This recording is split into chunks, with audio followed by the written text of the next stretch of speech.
ఇప్పుడు మనం వినబోయేటువంటి ఈ సందర్భంలో యేసుక్రీస్తు ప్రభువారు ఒక వ్యక్తి యొక్క విశ్వాసానికి ఆశ్చర్యపోయారు. ఆ వ్యక్తి జీవితంలోకి అంత విశ్వాసం ఎలా వచ్చింది, అసలు ఆ వ్యక్తి ఎవరు, యేసుక్రీస్తుకు అతనికి మధ్య జరిగినటువంటి సంభాషణ సందర్భం ఏంటి అనే విషయాల్ని మనం ఇప్పుడు చూడబోతున్నాం. దయచేసి దేవుని యొక్క వాక్యంలో నుంచి లూకా సువార్త 7వ అధ్యాయము మొదటి నుంచి కొన్ని వచనాలు మనం చూద్దాం.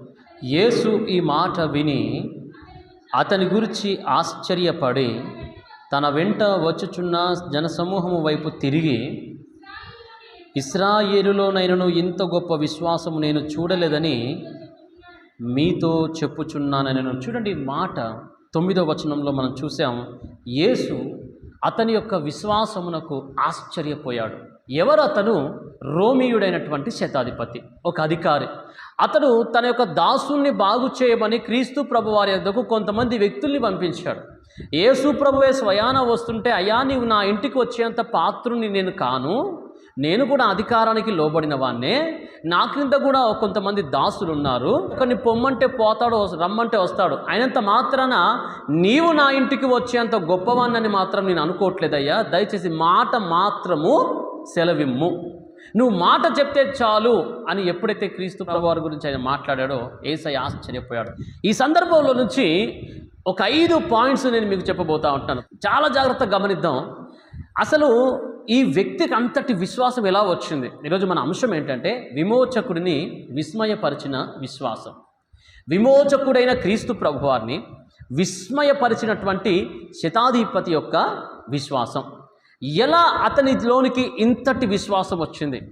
ఒక వ్యక్తి జీవితంలోనికి క్రీస్తు ప్రభువు సాక్షాత్తు ప్రభువునే ఆశ్చర్యపరిచేంత విశ్వాసము సంపాదించుకోవడము సాధ్యమేనా అనేటువంటి కోణంలో ఈరోజు వాక్యాన్ని మనం వినబోతున్నాం.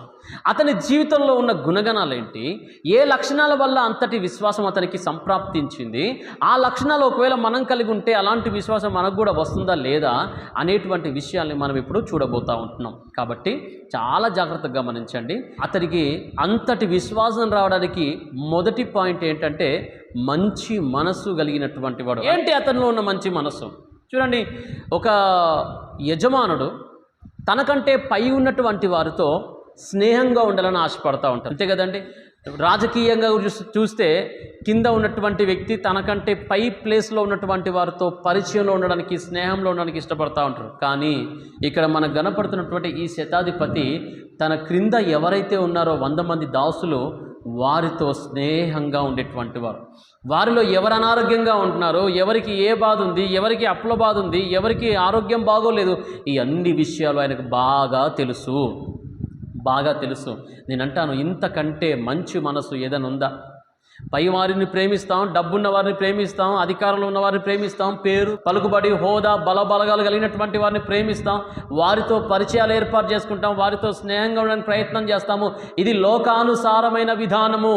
కానీ ఒక దైవికమైన వ్యక్తిగా, దేవుని యొక్క బిడలముగా మనము కలిగి ఉండవలసినటువంటి విధానం ఏంటయ్యా అంటే, మనకంటే క్రింది స్థానంలో ఉన్నటువంటి వారితో, మనకంటే నీచపు స్థితిలో ఉన్నటువంటి వారితో, మనకంటే బీదవారుగా ఉన్నటువంటి వారితో మనము స్నేహంగా ఉండడానికి ఏం చేయాలంట? ప్రయత్నం చేయాలి. ఇది దేవుడు నేర్పిస్తున్నటువంటి లక్షణము. ఏమండి, ఇక్కడ మనం చూస్తున్న విషయం అదే.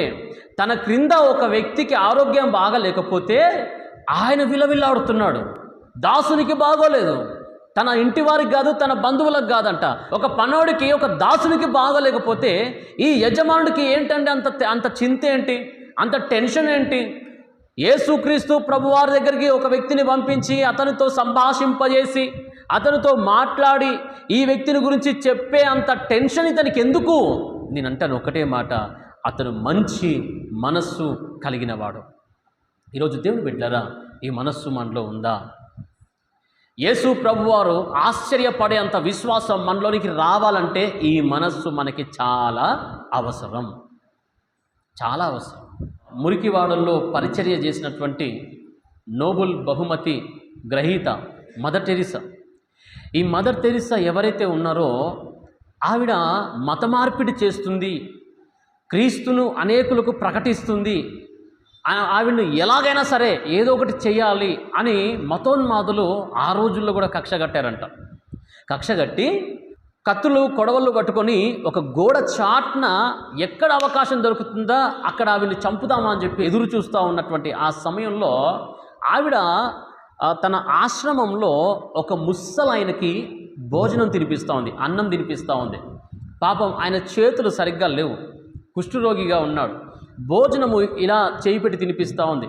తిను పెద్దయినా అని చెప్పి తినిపిస్తూ ఉంటే చూస్తూ ఉన్నాడు, ఈ కత్తి కొడవలు పట్టుకొని చూస్తూ ఉన్నాడు. భోజనం ఇలా తినిపిస్తున్నప్పుడు 4-5 ముద్దలు తిన్నటువంటి ఆ పెద్దాయన ఒక్కసారిగా కక్కేశాడు.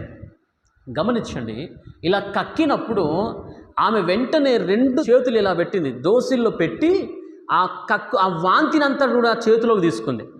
వాంతినంతా చేతులకు తీసుకొని మొహం మీద ఏ విధమైన చిరాకు, మొహం మీద ఏ విధమైనటువంటి విసికింపు, ఏ విధమైన కోపం అనేది లేకుండా చేతుల్లోకి తీసుకొని దాన్ని దూరంగా పారేసి మరలా చేతులు కడుక్కొని వచ్చి అతని యొక్క మూతి, అతని యొక్క నోరు కడిగి పుక్కిలింపజేసి మరలా యథాప్రకారంగా భోజనాన్ని కలిపి తినిపిస్తూ ఉందంట. ఈ సన్నివేశం ఏదైతే ఉందో ఆ గోడ చాటులో ఉన్నటువంటి వ్యక్తి చూచాక ఆశ్చర్యపోయాడు. ఈమెదో మత మార్పిడి చేస్తుంది, యేసు ప్రభువుని వీరికి ప్రకటిస్తుంది అని నేను అనుకున్నాను, కానీ ప్రేమను పంచుతుంది అన్న విషయం నాకు అర్థం కాలేదు అని చెప్పి ఆయన తెలుసుకొని పరిగెత్తుకుంటూ వచ్చి ఆమె పాదాల మీద పడి, అమ్మా నన్ను క్షమించమ్మా, అమ్మ నన్ను క్షమించమ్మా అన్నారు. ఏమైందయ్యా అంటే ఇది సంగతి, నీ గురించి అనేకులు ఇలా అనుకుంటున్నారమ్మా, నేను నిన్ను చంపాలని నేను వచ్చాను, కానీ నీ ప్రేమ, నీ పరిచర్య, నీ త్యాగం చూసిన తర్వాత ఇది మత మార్పిడి కాదు, నిజమైన క్రీస్తు ప్రేమను ప్రకటిస్తున్నావన్న విషయం నాకు అర్థమైందమ్మా, నీలాంటి త్యాగమూర్తులు ఎవ్వరూ ఉండరు అని చెప్పారంట. దేవుని బిడ్డారా, నిజమే. నేను అంటున్న విషయం ఏంటంటే మదర్ తెరిసా ఉన్నతమైన వ్యక్తిత్వం కలిగినటువంటిది, ఆమె ఆరోగ్యం బాగుంది, అందంగా ఉన్నది. అలాంటి ఆవిడ కుష్ఠు రోగుల దగ్గరికి ఎందుకు వెళ్ళాలండి? తనకంటే నీచపు స్థితిలో ఉన్నటువంటి వారి దగ్గరికి వెళ్ళి ఎందుకు క్రీస్తు ప్రేమను పంచాలి అని అంటే ముఖ్యంగా ఆమెలో ఉన్న మంచి మనస్సు. ఈ శతాధిపతిలోనికి క్రీస్తు ఆశ్చర్యపోయేంత విశ్వాసము వచ్చింది అంటే దానికి ప్రప్రథమమైనటువంటి కారణము అతని యొక్క మంచి మనస్సు. ఆ మనస్సు ఈరోజు మనం కలిగి ఉన్నామా? మనకంటే ఉన్నతమైన వారితోనే ఉండాలని ఆశపడతా ఉంటాం. పైకి ఎగబాకడానికి, ఉన్నతమైన స్థానానికి వెళ్ళడానికి, పై ఉన్న వారితో ఎప్పుడైనా మనకంటే క్రింద ఉన్న వారితో మాట్లాడడానికి ప్రయత్నం చేశామా? పై వారిని భోజనాన్ని పిలుస్తూ ఉంటాం, మనకి చదివింపులు ఇవ్వగలిగినటువంటి వారికి చదివింపులు ఇస్తూ ఉంటాం, మనకి గిఫ్ట్స్ ఇవ్వగలిగినటువంటి వారికి మనం కూడా గిఫ్ట్స్ ఇస్తూ ఉంటాం. కానీ ఎప్పుడు ఏ యొక్క గిఫ్ట్లు కానీ, చదివింపులు కానీ, కట్న కానుకలు కానీ ఇవ్వలేనటువంటి వారికి ఏమైనా సహాయం మనం చేశామా? అందుకే ప్రభు అంటాడు, యేసుక్రీస్తు ప్రభు వారు అంటారు, మీకు వందనము చెప్పు వారికే మీరు వందనం చెప్తే మీకు ఏం ప్రయోజనం? మీకు సహాయం చేయగలిగేటువంటి వారికి మీరు సహాయం చేస్తే ఏం ప్రయోజనం? మీకు సహాయము చేయడానికి ఎవరి దగ్గర అయితే ఏమీ ఉండదో వారికి మీరు సహాయం చేయండి. అది దేవుని దగ్గర పుణ్యంగా మిగులుతుంది, అది పుణ్యంగా మిగులుతుంది. అంతేగాని మనం ఇచ్చాం, వారు మనకిచ్చారు, మంది మనమే, అంతే కదండి. కట్నాలు, కానుకలు, ఈ చదివింపులు ఏవైతే ఉన్నాయో మనము 1116 వేస్తే జాగ్రత్తగా నోట్స్లో వాళ్ళు రాసి పెట్టుకొని వారు కూడా మన కుటుంబంలో వివాహ శుభకార్యాలు ఏవైనా జరిగినప్పుడు అదే 1116 వేస్తారు. అంతేనా? లేకపోతే 2116 వేస్తారా వడ్డీతో సహా కలిపి? ఎవ్వరు కూడా వేయరు. మనం ఏది వేసామో అదే వారు కూడా వేశారు. చెల్లుకు చెల్లు, ఇదే కదా రవ్వ అంటున్నాడు. అది కాదంట. మనము చేసే సహాయము బీదలకి, దిక్కులేని వారికి, విధవరాండ్రకి, భిక్షగాళ్ళకి అయి ఉండాలంట. యాకోబు పత్రిక 1వ అధ్యాయము 27వ వచనంలో చూస్తే భక్తిలో ఒక భాగం అది. నిజమైనటువంటి నిష్కలంకమైన భక్తి ఏదనగా విధవరాండ్రని పరామర్శించడము, దిక్కులేని పిల్లలను ఆదరించడము, వారికి సహాయము చేయడమే నిజమైన భక్తి అంటాడు. భక్తిలో ఒక భాగం, మొదటి పాయింట్ అది. దేవుని బిడ్డలారా, ఈరోజు అలాంటి వైఖరి మనం కలిగి ఉన్నామా? అలా ఎవరుంటారు అనంటే మంచి మనస్సు కలిగినటువంటి వారే. మనసు అందరికీ ఉందండి, మనసు అందరికీ ఉంది. కానీ నా ప్రశ్న ఏంటంటే మంచి మనసు ఉందా? దైవ గ్రంథంలో కొన్ని మాటలు దయచేసి చూద్దాం. సంఖ్యాకాండము 14వ అధ్యాయం 24వ వచనం చూసినట్లయితే మనకి కాలేబు గురించినటువంటి ఒక మాట చూస్తాం. చాలా నా సేవకుడైనటువంటి కాలేబు మంచి మనస్సు కలిగినటువంటి వాడు. ఎంత శ్రేష్టమైన మాట! ఆయన మనస్సు వేరండి, మిగతా వారి మనస్సు వేరు. అందుకే మంచి మనసు లేనటువంటి వారిని అందరినీ కూడా అరణ్యంలో దేవుడు కూలద్రోశాడు, అరణ్యంలో పడిపోయారు. కానీ ఆ జనరేషన్లో ఎవరైనా పాలు తెరువులు ప్రవహించే దేశానికి వెళ్ళారా, చేరగలిగారా అంటే అది కేవలము కాలేబు మరియు యెహోషువ మాత్రమే. వారు మంచి మనసు కలిగి దేవుని యొక్క కట్టడలను ఆలకించినటువంటి వారు. ఎవరి మనసు అయితే చెడిపోయిందో, ఎవరి మనసు అయితే మంచిగా లేదో, వారు కొన్నిసార్లు మోషేకి తిరుగుబాటు చేశారు, కొన్నిసార్లు దేవునికి తిరుగుబాటు చేశారు, కొన్నిసార్లు దేవునికి వ్యతిరేకంగా సనిగారు, గొనిగారు, దేవుణ్ణే పరిశోధించారు, దేవుణ్ణి శోధించారు అని కూడా ఉంది బైబిల్లో.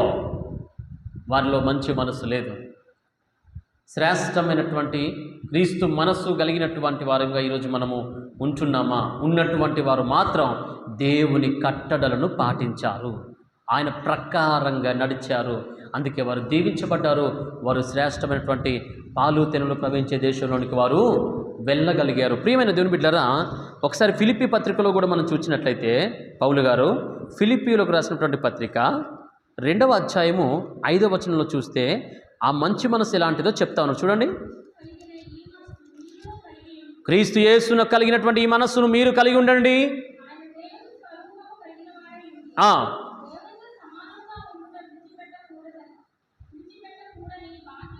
ఎంచుకొనలేదు కానీ మనుషుని పోలికగా పుట్టి దాసుని స్వరూపను ధరించుకుని తన్ను తానే రిక్తునిగా చేసుకొనెను. మరియు ఆయన ఆకారమునందు మనుషుడుగా కనపడి మరణము పొందినంతగా, అనగా శిలువ మరణము పొందినంతగా విధేయత చూపిన వాడై. చాలండి మాటలు గమనించండి. మంచి మనస్సు క్రీస్తు మనస్సు. మంచి మనసు అంటే మరేంటో కాదు, అది ఎవరి మనసు అంట?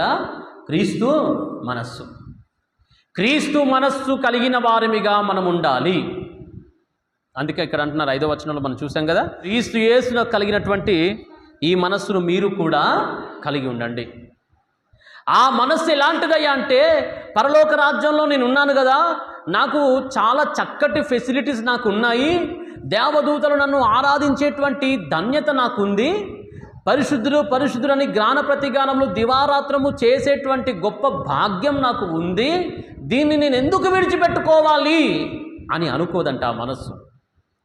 తనకంటే నీచపు స్థాయిలో కనపడుతున్న మానవుల కొరకు ఆయన ఆ స్థాయిని విడిచిపెట్టొచ్చాడు. ఎందుకో తెలుసా?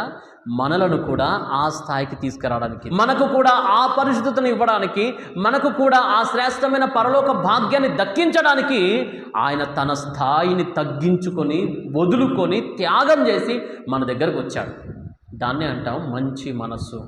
క్రీస్తు యేసును కలిగిన ఆ మనస్సు అంటే దాని అర్థం ఏంటంటే, నేనే పైన ఉండాలి, నేనే పైకి రావాలి, ఈ పేరు, పలుకుబడి, హోదా, బలగాలు నాకే దక్కాలి అనేటువంటి గుణం ఉండదు దానికి.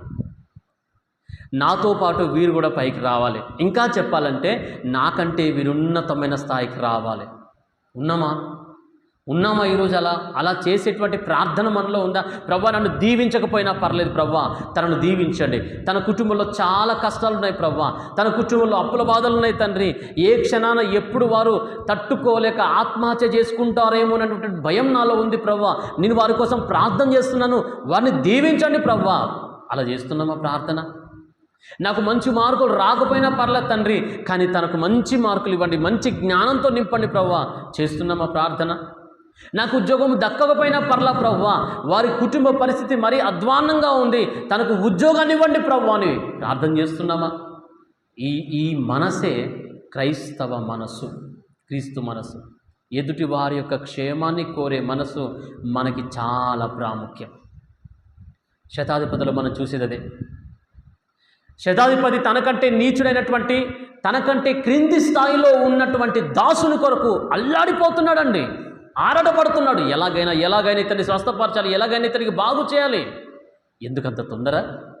తన బంధువు కాదు, తన మిత్రుడు కాదు, తన ఆప్తుడు కాదు, తన పై అధికారి కాదు, ఎవరూ కారు, అయినా సరే తనకి టెన్షన్, తనని ఎలాగైనా బాగు చేయించాలి. గంటలు గడుస్తున్నాయి, రోజులు దాటిపోతున్నాయి, ఇంకా రోగం ముదిరిపోతూ ఉంది. ముదిరిపోకముందే, మనిషి చేయి జారక ముందే అతన్ని బాగు చేయించాలి. ఈ తాపత్రయం ఉంది చూశారు, అది మనకి ఈరోజు అవసరం. విశ్వాసం ఉత్తినే రాదు. విశ్వాసం రావాలంటే దాని కొరకు ఎంతో కొంత ప్రయాసపడాలి. ఆ ప్రయాసంలో భాగమే ఈ మనస్సు. ఈ ఆరాటము దైవ చిత్తానుసారమైంది. ఒక వ్యక్తి పాడైపోతున్నాడు, ఒక వ్యక్తి పాపం వైపు పోతున్నాడు, ఒక వ్యక్తి మరి అపవిత్రత వైపు పోతున్నాడు. వారి క్షేమము కొరకు, వారి యొక్క రక్షణ కొరకు, వారి యొక్క పశ్చాత్తాపం కొరకు, వారి యొక్క మారు మనస్సు కొరకు ప్రార్థన చేసే వ్యక్తులుగా మనము ఉండాలి. అందుకే అంటాడు క్రీస్తు ప్రభు, ముఖ్యమైనంత వరకు మనుషులందరి కొరకు మీరు ఏం చేయాలంట? ప్రార్థన చేయండి. ఒకసారి ఒక మాట చూడండి, పౌలు గారు రోమియోలకు రాసినటువంటి పత్రిక 5వ అధ్యాయము 8వ వచనం. ఓకే, వెల్లడిపరుస్తున్నాడు. ఎలా వెల్లడిపరుస్తున్నాడంట?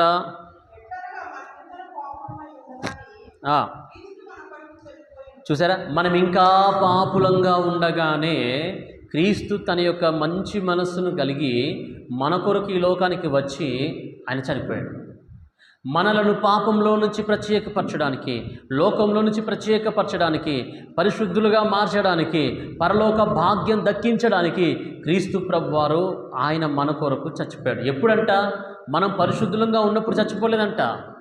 ఆయన మరణించింది ఎప్పుడయ్యా అంటే మనం ఇంకా పాపులంగా ఉండగానే, పాప జీవితంలో కొట్టుమిట్టాడుతుండగానే ఆయన మన కొరకు ఈ లోకానికి వచ్చాడు. ఈరోజు ఇలాంటి మనస్సు మనకుందా? ఇంతకు మునుపు ఒకసారి కూడా మీ మధ్యలో పంచుకున్నాను. ఒక రైల్వే స్టేషన్లో ఒక చిన్న అబ్బాయి ఫ్రూట్స్ అమ్ముతున్నాడంట. ఆ ఫ్రూట్స్ అమ్ముతున్నప్పుడు ఈలోపు ట్రైన్ ప్లాట్ఫామ్ మీదకి వచ్చేసింది. ఒక్కసారిగా అందరూ వచ్చేసి గబగబా ట్రైన్ ఎక్కే ప్రయత్నం చేశారు. ఆ ఎక్కే ప్రయత్నంలో ఈ బాబుకి ఎవరో తాకారు.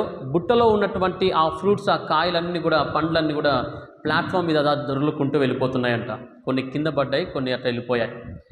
అలా వెళ్ళిపోయాయి. ఈ సమయంలో ఒకతను సూటు బూటు వేసుకున్నటువంటి వ్యక్తి గబగబా అతని యుద్ధకు వచ్చి, బాబు ఇక్కడ కూర్చో అని చెప్పి అక్కడ ఉన్నటువంటి ఒక అరుగు మీద కూర్చుండబెట్టి ఆ బుట్ట అతని చేతికిచ్చి ప్లాట్ఫామ్ మీద ఉన్నవన్నీ కూడా ఏరడం మొదలుపెట్టాడంట.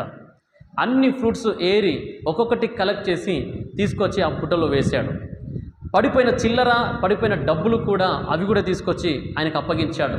అంటున్నాడంట, బాబు ఇవన్నీ చూసుకో, ఈ ఫ్రూట్స్ అన్నీ వచ్చాయా లేదా, డబ్బుల లెక్క సరిపోయిందా లేదా ఒకసారి చూసుకో అని చెప్తున్నప్పుడు ఈయన కన్నార్పకుండా ఈ బాబు అతన్ని చూస్తూ ఉన్నాడంట. అతన్నే చూస్తూ ఉంటే, బాబు నీతోనే నేను మాట్లాడేది చూసుకో ఒకసారి చెప్పంటుంటే నోరు తెరిచి అతనితో పలికిన మాట ఒకటే, సార్ యేసయ్య అంటే మీరేనా సార్ అన్నాడంట. యేసయ్య అంటే నేను కాదయ్యా, ఎందుకు అలా అడుగుతున్నావంటే, యేసు ప్రభు సహాయం చేస్తాడని, యేసు ప్రభు అనాథల్ని పట్టించుకుంటాడని విన్నాను సార్, ఎప్పుడు చూడలేదు. మిమ్మల్ని చూస్తే నాకు ఆయనే గుర్తొస్తున్నాడు. ఇంతమంది ప్లాట్ఫామ్ పైన ఉన్నారు కానీ ఒక్కడూ నన్ను కూర్చోబెట్టలేదు, ఒక్కడూ నాకు సహాయం చేయలేదు, కానీ నీవు మాత్రమే సహాయం చేస్తున్నావు. యేసయ్య అంటే నీవేనా సార్ అంటే, నేను యేసయ్యని కాదయ్యా, యేసు ప్రభు నమ్ముకున్నటువంటి ఒక క్రైస్తవుని అని చెప్పాడంట. ఎంత మంచి మనస్సు! క్రీస్తు మనస్సు అంటే అది.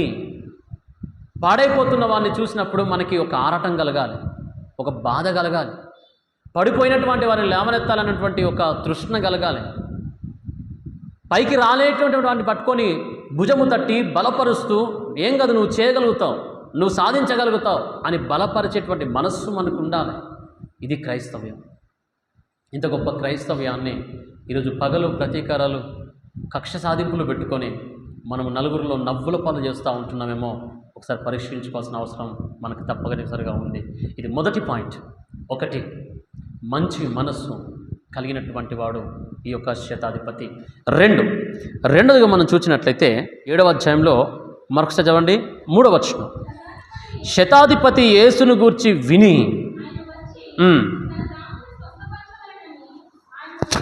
చాలు గమనించండి, యేసు ప్రభు స్వస్థపరిచేటువంటి వాడని, యేసు ప్రభు అనేకులను బాగు చేసిన వాడని ఎప్పుడైతే విన్నాడో, ఈయనకి ఇంట్లో ఎవరైతే అనారోగ్యాలతో ఉన్నారో వారు గుర్తు రావట్లేదంట.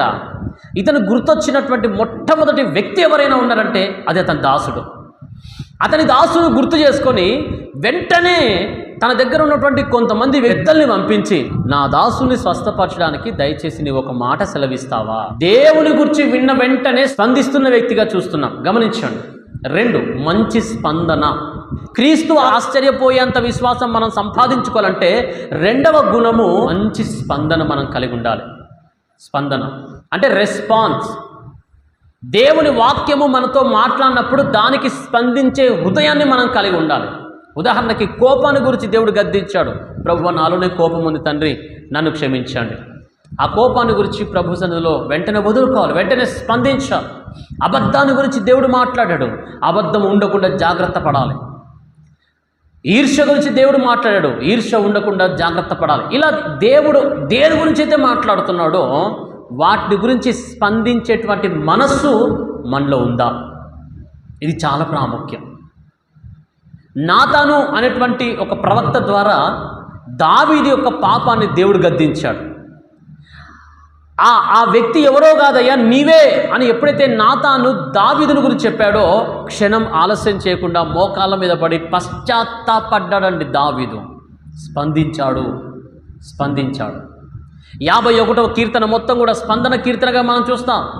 ఏడుస్తాడు, కన్నీరు కారుస్తాడు, అంగలారుస్తాడు. నన్ను క్షమించు, నీ పరిశుద్ధాత్మ నాలోంచి తీసేయకు ప్రభువా, నన్ను నీ సన్నిధిలోంచి తోసేయకు ప్రభువా ప్రార్థన చేస్తాడు. నాకు చాలా సిగ్గుగా ఉంది, నీకు వ్యతిరేకంగా నేను పాపం చేశాను ప్రభువా, నన్ను మన్నించు అని ప్రార్థన చేస్తాడు. అదే అంటున్నాను, స్పందన. ఇంకొక చిన్న ఎగ్జాంపుల్ నేను జ్ఞాపకం చేస్తాను. అత్తిపత్తి చెట్టు ఎప్పుడైనా విన్నారా? అత్తిపత్తి చెట్టు, దాన్ని నార్మల్గా మనం ఏమంటామంటే ముట్టుకుంటే ముడిచిపోయే చెట్టు అంటారు, కానీ వాస్తవంగా అత్తిపత్తి చెట్టు అంటారు. కింద పాక్కుంటూ వెళ్ళిపోతుంది చెట్టు. చిన్న చిన్న ఆకులు ఉంటాయి. ఆకును ఒకవేళ మనం ముట్టుకునే ప్రయత్నం చేస్తే వెంటనే ముడుచుకుంటుంది.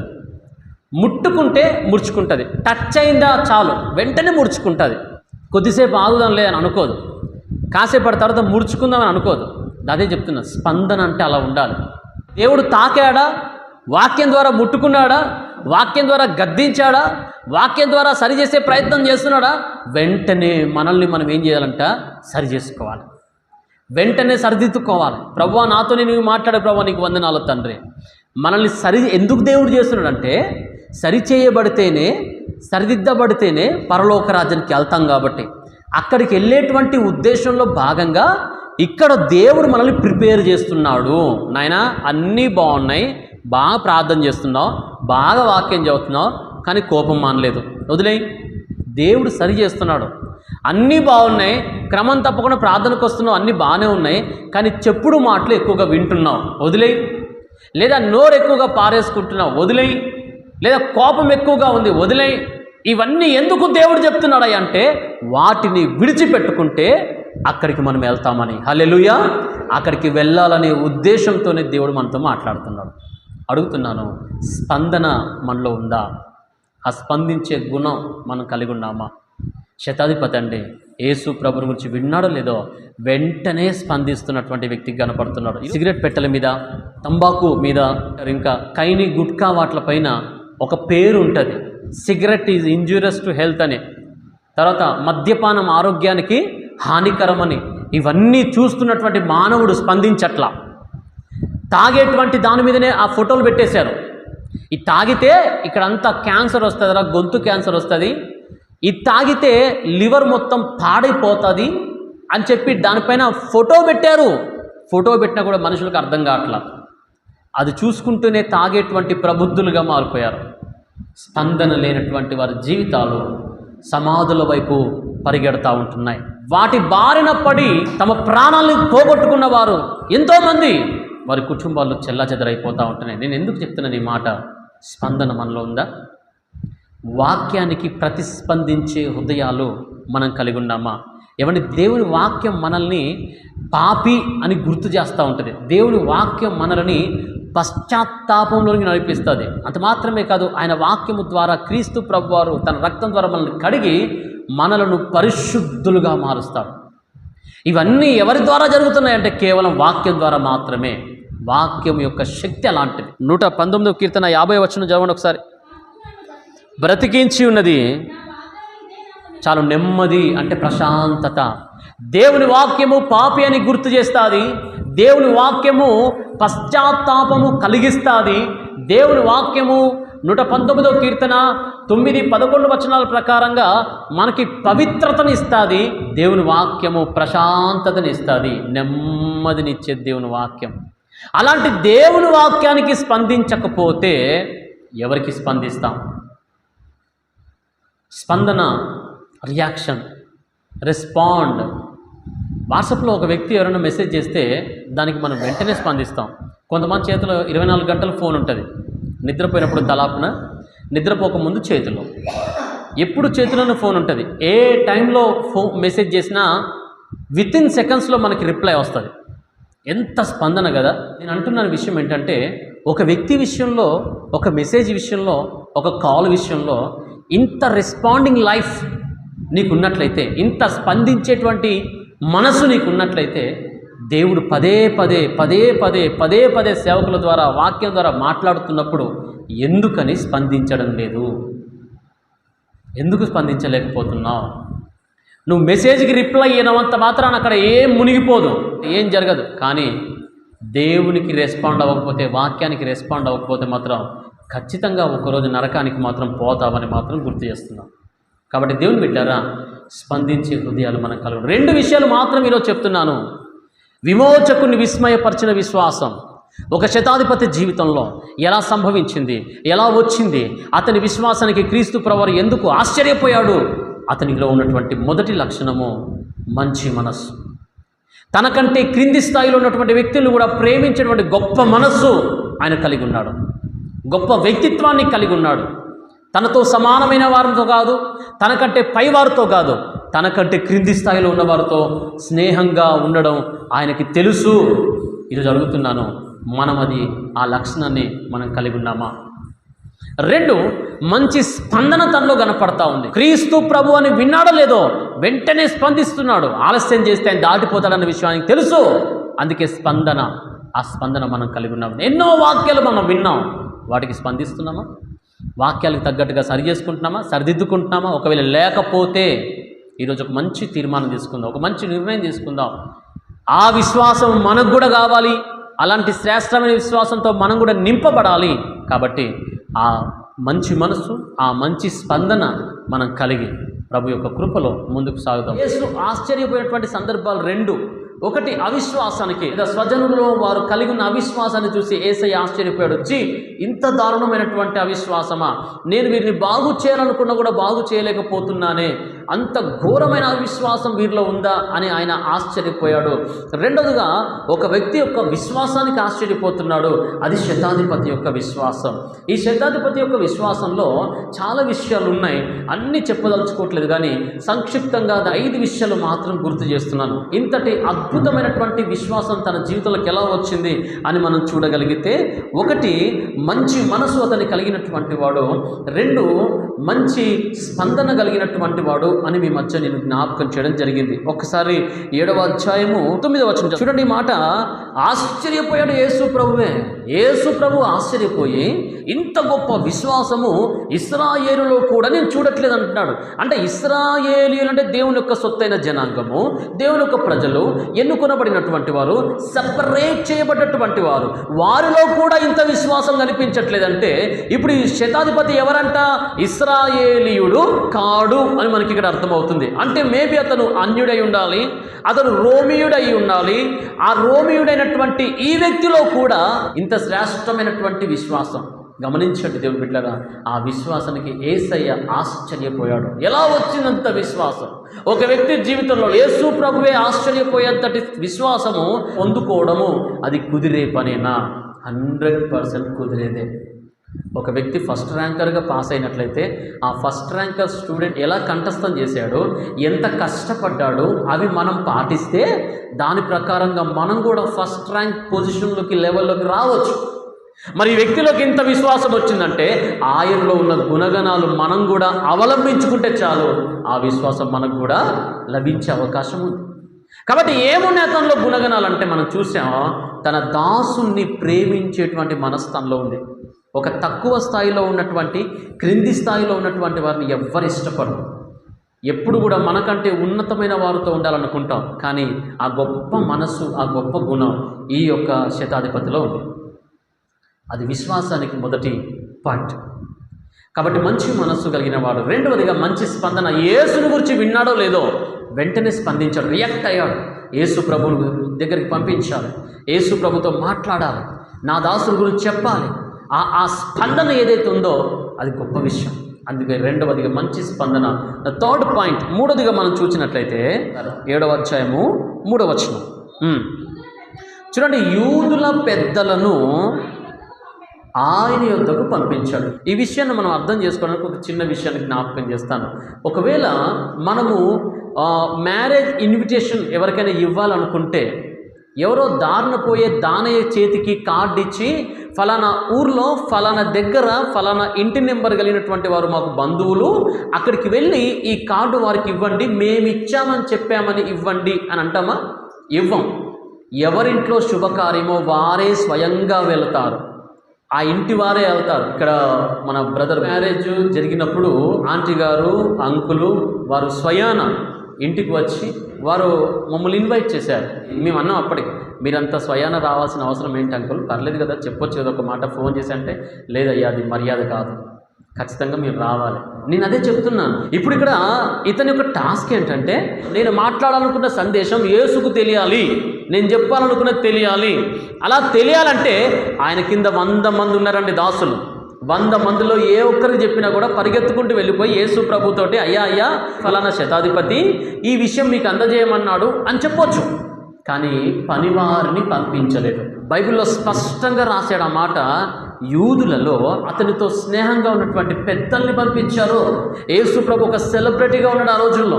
ఆయన ఎక్కడ నిలబడి వాక్యం బోధిస్తుంటే అక్కడ లక్షలాది జనం వచ్చేటువంటి వారు, కిక్కిరిసిపోయేటువంటి వారు, ఉచితంగా ప్రజల్ని స్వస్థపరిచేటువంటి వారు, ఇలాంటి గొప్ప గొప్ప సూచక కార్యాలు జరుగుతున్నప్పుడు యేసు ప్రభు కీర్తి దేశమంతటా వ్యాపించింది. అలాంటి గొప్పవాడైన యేసు ప్రభు దగ్గరికి తక్కువ స్థాయిలో ఉన్నటువంటి వ్యక్తుల్ని పంపించడం మర్యాద కాదు అని భావించాడు అతను. అందుకే ఎవరిని పంపించానంట?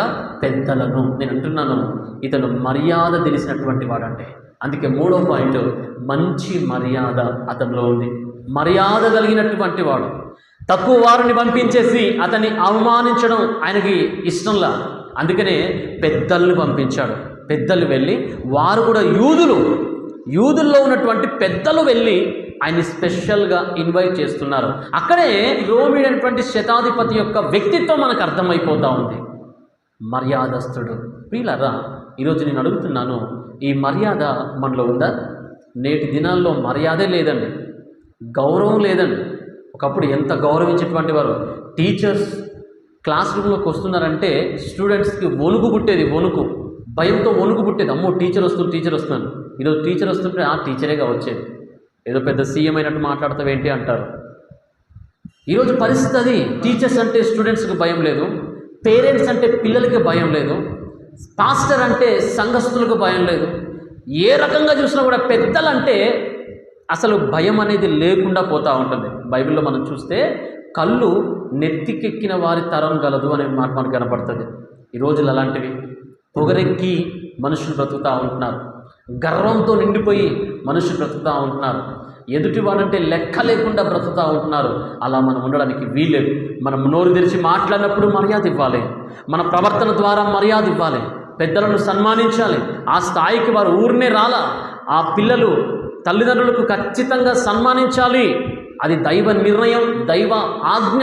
వారిని ఇష్టానుసారంగా మాట్లాడడానికి వీల్లేదు. బైబిల్ గ్రంథంలో మనం ఒకవేళ చూడగలిగితే ఆదికాండం నుంచి ప్రకటన గ్రంథం వరకు అనేక రకాల భక్తులు మర్యాదపూర్వకంగా మాట్లాడిన వారిని మనం చూస్తాం.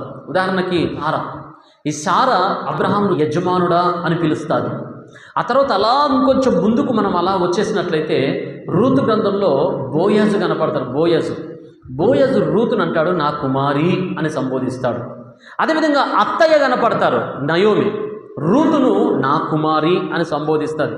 అంటే మరి ఎక్కడ మాట్లాడాలనుకున్నా కూడా శ్రేష్టమైనటువంటి సంబోధన విధానం, ఆ పిలిచే పిలుపులో కావచ్చు, మాట్లాడేటువంటి మాటల్లో కావచ్చు, మర్యాదే కనపడతా ఉంటుంది. బోయజు ఒక మాట మాట్లాడాలంటే ముందు యెహోవా మీకు తోడయుండునుగాక. పనివారితో మాట్లాడాలంటే ఇలా మాట్లాడతారంటే ఎవరైనా? పనివారితో మాట్లాడాలంటే అరే నువ్వు అక్కడ పని చేసావా, ఇక్కడ ఈ పని అయిపోయిందా, అక్కడ ఆ పని అయిపోయిందా, ఇది కదా మాట్లాడే విధానం. మనం చేసేది ఇదేగా. లోకస్తులు ఇలాగగా మాట్లాడేది. కానీ బోయజు తన పనివారితో సేవకులతో మాట్లాడాలంటే అలా పొలంలోకి ఎంటర్ అయ్యాడో లేదో నోటి నుంచి వచ్చే ఫస్ట్ మాట యెహోవా మీకు తోడయుండునుగాక అని అంటాడండి. ఎంత చక్కటి మాట.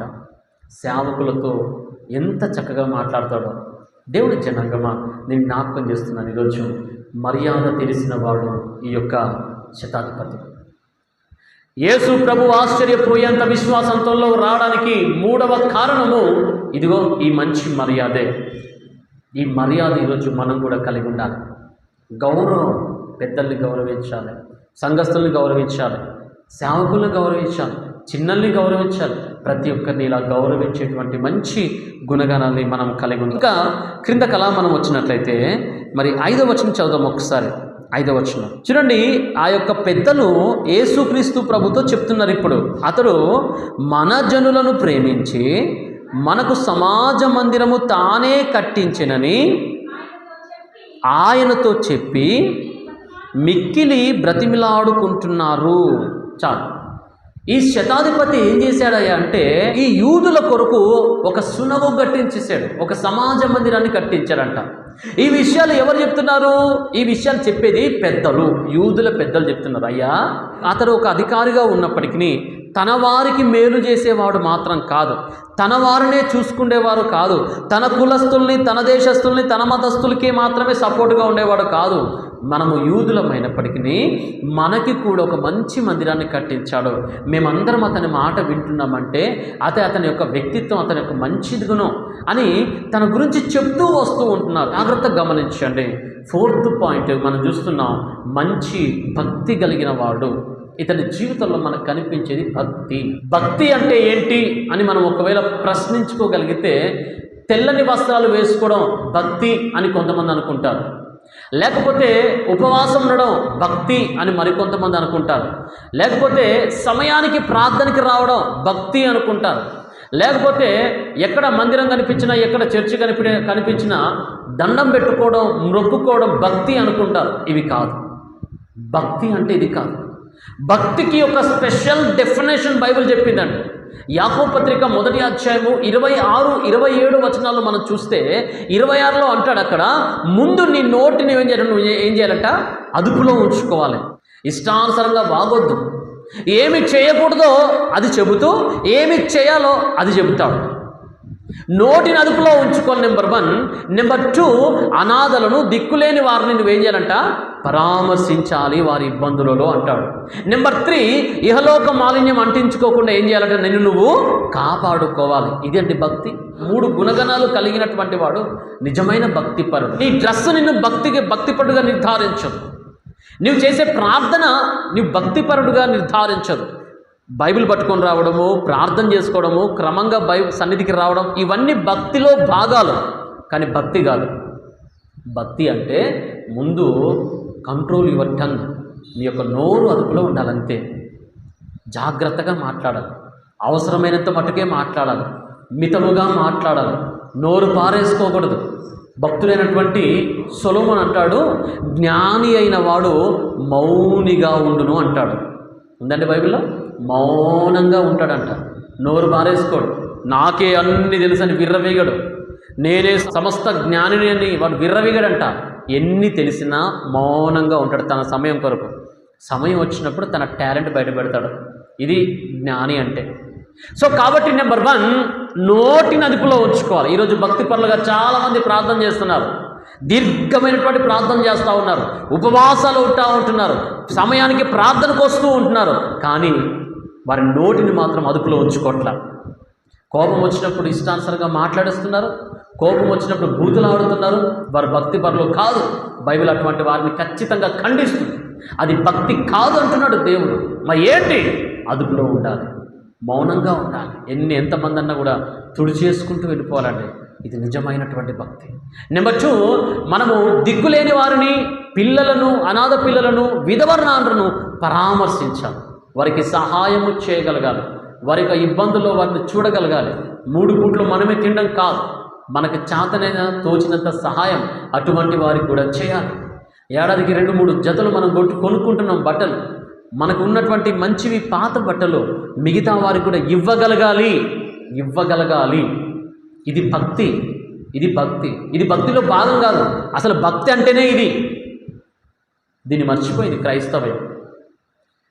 బీరువాలల్లో, అల్మార్లలో, కబోర్డ్లలో కుప్పలు తెప్పలుగా బట్టలు పోగు చేసుకుంటున్నాం, కానీ పేదల్ని గుర్తు చేసుకోవట్లేదేమో, ఈరోజు పరీక్షించుకోవాలి. నెంబర్ 3, ఈ లోకంలో ఉన్న మాలిన్యం మనకు అంటుకోకుండా కాపాడుకోవాలి. అంటే మాలిన్యం అంటే లోకంలో ఏమున్నాయి? శరీరాశ, నేత్రాశ, జీవపడంబం. ఇవి కాక ఇంకా మూఢనమ్మకాలు ఉన్నాయి, వాస్తులు చూసేటువంటి గుణగణాలు ఉన్నవి, ముహూర్తాలు చూసేటువంటి లక్షణాలు ఉన్నవి, తర్వాత పాపం ఉన్నది, శరీర కార్యాలు ఉన్నవి. ఇవన్నిటికీ అంటించుకోకుండా వేరుగా మనం బ్రతకగలగాలి. నెదర్లాండ్ దేశంలో స్టోట్ అనేటువంటి ఒక జంతువు ఉంటుంది. చిన్నది ఒక చిన్న బిలములో అది నివసిస్తూ ఉంటుంది. దాని ఒంటి మీద ఆ వెంట్రుకలు, ఆ ఉన్ని ఎక్కువగా అది కలిగి ఉంటుందంట. అందుకొరకు దీన్ని ప్రత్యేకంగా వేటాడి దాన్ని పట్టుకుంటారు. దాన్ని వారు పట్టుకునేటువంటి విధానం చాలా భిన్నమైందండి. చాలా భిన్నంగా వారు పట్టుకుంటారు. ఏం చేస్తారంటే, అది తన బిలములో నుండి వేట కోసం బయటికి వెళ్ళిపోయినప్పుడు ఇంత ఒక పిటికెడు బురద తీసుకొని, బురద కీచడు, ఆ బురద తీసుకొని ఆ బిలం ద్వారం దగ్గర కొంచెం పెడతారు. అంతే, మొత్తం మూసేయరు, కొంచెం పెడతారు. పెట్టి ఈ వైపుగా వారు మాటేసుకొని రెడీగా ఉంటారు. ఆహారం తినేసి తన ఇంట్లోకి తను వెళ్దామని ఎప్పుడైతే దగ్గరకు వస్తుందో, ఆ బురదను చూసినటువంటి ఈ యొక్క జంతువు కదలకుండా అక్కడే నిలిచిపోతుంది.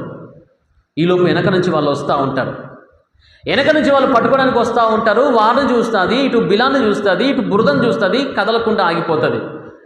కొంత గొప్ప అంటించుకొని లోపలికి వెళ్ళిపోవచ్చు, ప్రాణం దక్కుతుంది, బ్రతికిపోతుంది. కానీ తన నిర్ణయం ఏంటంటే, నేను చచ్చిపోవడానికైనా సిద్ధమే కానీ నా శరీరానికి మాత్రం కొంచెం బురద కూడా, మట్టి మాలిన్యం కూడా అంటించుకోను అనుకుంటుందంట. అది చాలా భిన్నంగా ఉంది కదండి. ఈ లోపు వారు వస్తారు, దాన్ని పట్టేసుకుంటారు. ఏమైందండి, కొంచెం బురద అంటితే ఏమైంది, లోపలికి వెళ్ళిపోవచ్చు కదా. లేదు, దాని వ్యక్తిత్వానికి అది విరుద్ధం. కొంచెము కూడా బురద అంటించుకోకుండా బ్రతకాలి అని తన యొక్క సంకల్పం. అందుకే చచ్చిపోద్ది అది. వారు వచ్చి దాన్ని పట్టుకుంటారు, దాన్ని చంపేస్తారు.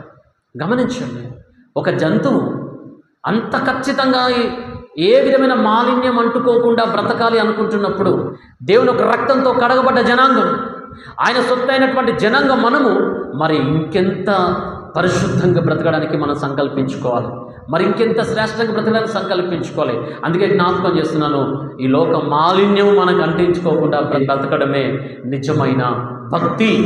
3 గుణగణాలు మనం కలిగి ఉండాలి, ఇతనిలో ఉన్నవి. అందుకే భక్తిపరుడు అంటే తను భక్తిపరుడు. కేవలం ఒక మందిరాన్ని కట్టించాడు అందుకే భక్తిపరుడు అని చెప్పట్ల, అతనిలో గుణగణాలు. కొర్నేలి కూడా భక్తిపరుడైనటువంటి వాడు, తన కుటుంబం అంతటితో కూడా దేవుని యందు భయభక్తులు నిలిపినటువంటి వాడని బైబిల్ సెలవిస్తుంది. సో దేవుని బిడ్డలారా, అలాంటి భక్తి మనం కూడా కలిగి ఉండాలని జ్ఞాపకం చేస్తాం. 7వ అధ్యాయంలోనే 6, 7 ఈ వచనాల్లో మనం చూస్తుంటున్నాము. భక్తుడైనటువంటి ఈ యొక్క శతాధిపతి యేసుక్రీస్తు ప్రభువుకు ఒక సమాచారం ఇస్తున్నాడు. ప్రభువా, నీవు నా ఇంటికి వచ్చునంత పాత్రుని నేను కూడా అధికారినే, నేను కూడా అధికారానికి లోపడ్డవాడని. నా కింద కూడా చాలామంది దాసులు ఉన్నారయ్యా. శతాధిపతి, శత అంటే 100 మంది దాసులు ఉన్నారు. ఒకరిని పొమ్మంటే పోతాడు, రమ్మంటే వస్తాడు, ఏదైనా చేయమంటే చేస్తాడు. అయినంత మాత్రాన నేను గొప్పవాడనని మాత్రం నేను అనుకోవట్లా. మరి ఏంటి, నువ్వు మాట సెలవిస్తే చాలు. నువ్వు అనవసరంగా అక్కడి నుంచి ఇక్కడ దాకా వచ్చి, అయ్యా నువ్వు శ్రమ పుచ్చుకోవద్దు తండ్రి, మాట సెలవియు, నా దాసుడు బాగైపోతాడు. ఎంత తగ్గింపండి, ఎంత తగ్గింపు ప్రియులరా. చివరి పాయింట్, మంచి తగ్గింపు కలిగిన వాడు లేదా మంచి దీనత్వం కలిగినటువంటి వాడు. ఈ తగ్గింపు ఇతరులు మనం చూశారు. అది మనం కలిగి ఉంటే ఎంత బాగుంటుంది. యేసుక్రీస్తు ప్రభువారు కూడా తన్ను తాను తగ్గించుకున్నాడు.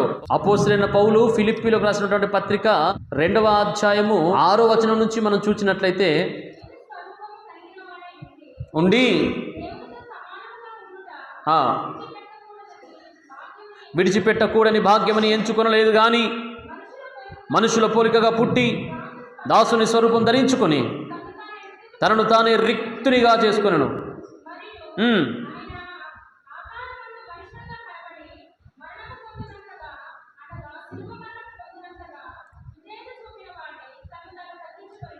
చూసారా, అంతగా తగ్గించుకున్నాడు. కాబట్టి ఇప్పుడు తర్వాత 9,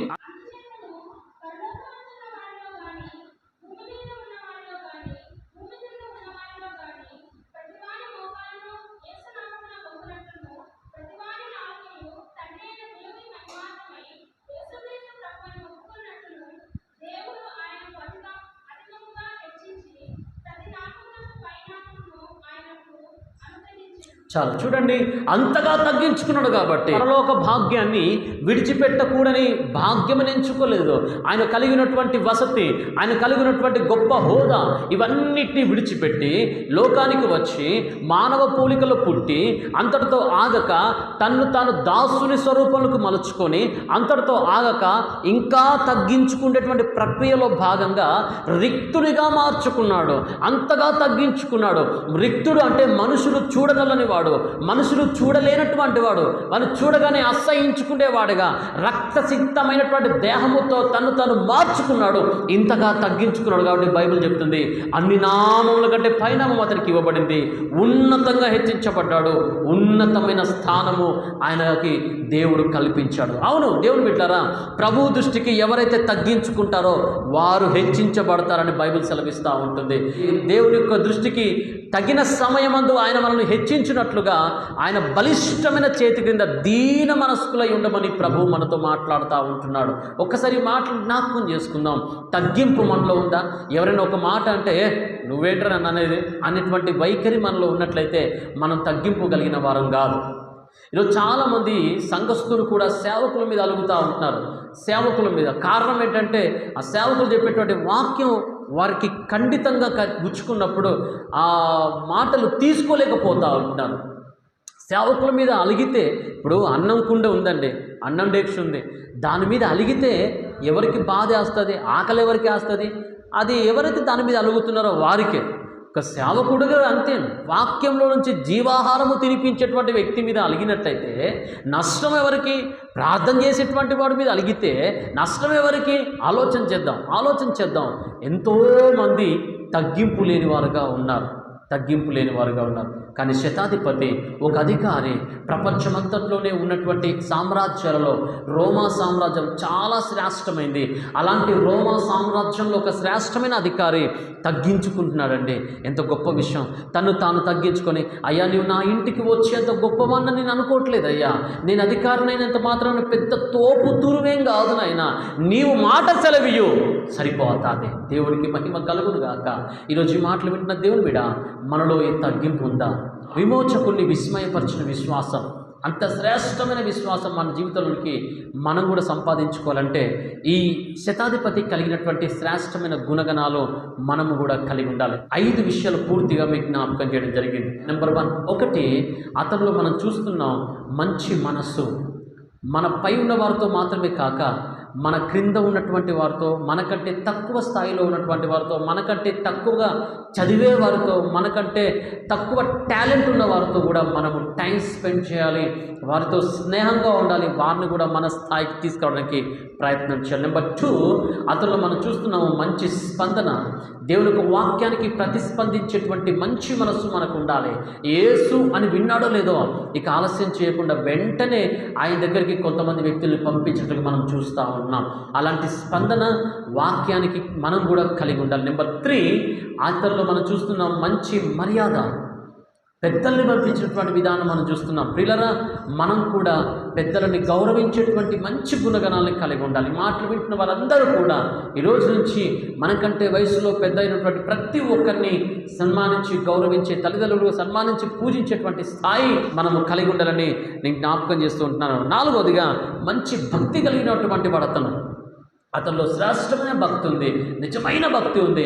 అలాంటి భక్తి మనం కూడా నోటిని అదుపులో ఉంచుకోవాలి. అదేవిధంగా అనాథల్ని, దిక్కులేని వారిని, విధవరాలను పరామర్శించాలి, సాయం చేయాలి. ఈ లోక బాలిన్యము, పాపం అంటించుకోకుండా మళ్ళీ మనం కాపాడుకోవాలి. నెంబర్ 5, 5వది మంచి తగ్గింపు కలిగినటువంటి వాడు ఇతను. ఇదిగో ఈ 5 గుణగణాలు ఏవైతే ఉన్నాయో ఆ మాట చెప్పగానే యేసయ్య ఆశ్చర్యపోయి అంటున్నాడు, ఇశ్రాయేలులో కూడా ఇటువంటి గొప్ప విశ్వాసం నేను చూడలా అని చెప్పి యేసయ్యే ఆశ్చర్యపోయాడు. దేవుని బిడ్డారా, ఈరోజు ప్రభువును ఆశ్చర్యపరిచేంత విశ్వాసం మనకు కావాలంటే ఈ 5 పాయింట్లు మనం ఖచ్చితంగా కలిగి ఉండాలి. ఆ క్షణంలోనే యేసు ప్రభు చెప్పాడు, అయ్యా నీ దాసుడు బాగయ్యాడు అని చెప్పగానే నిజంగానే అదే సమయంలో, అదే క్షణమున, అదే గడియలో తన దాసునికి స్వస్థత పొందుకున్నట్లుగా అతను చూచాడు. యేసును ఆశ్చర్యపరిచేంత విశ్వాసం తను కలిగి ఉన్నాడు. విశ్వాసం ఉండడం వేరు, సాక్షాత్తు యేసయ్యే ఆశ్చర్యపోయినంత విశ్వాసం ఉండడం వేరు. అలాంటి విశ్వాసం తను పొందుకున్నాడు.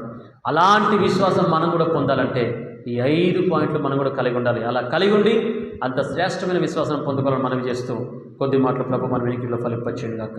చిన్న ప్రార్థన చేసుకుందాం. తల్లు వంచి కళ్ళ మూసుకుందాం. ప్రేమ నమ్మకం కలిగిన మా దేవా, మీ పరిశుద్ధమైన పాదాలకు వందనాలు. విమోచకుని విస్మయపరిచిన విశ్వాసమైనటువంటి యొక్క అంశంలో నుంచి మీరు మాతో మాట్లాడిన ప్రతి మాటను బట్టి వందనాలు. ఈ 5 గుణగణాలు మేమందరం కలిగి ఉండి ఆ ప్రకారం నడుచుకుంటూ మిమ్మల్ని విస్మయపరిచేంత శ్రేష్టమైన విశ్వాసాన్ని మేము కలిగి ఆధ్యాత్మిక జీవితంలో యాత్రలో మరింత వేగంగా మిమ్మల్ని చేరుకునే స్థాయికి ఎదగడానికి మీ సహాయం దయచేయండి ప్రభు.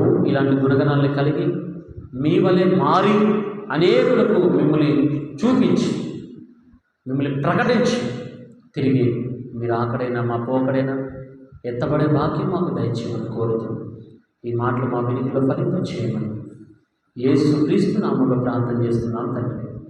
ఆమేన్. ఇప్పుడు మన ప్రభువైన యేసుక్రీస్తు యొక్క కృప, పరమ తండ్రి అయిన దేవుని యొక్క ప్రేమ, పరిశుద్ధాత్మ యొక్క అన్యోన్య సహవాసం తలవసి మనందరికీ సకల సమస్త పరిశుద్ధులకు సదా సర్వదా తోడై ఉండి సర్వసత్యంలో నడిపించునుగాక. ఆమేన్.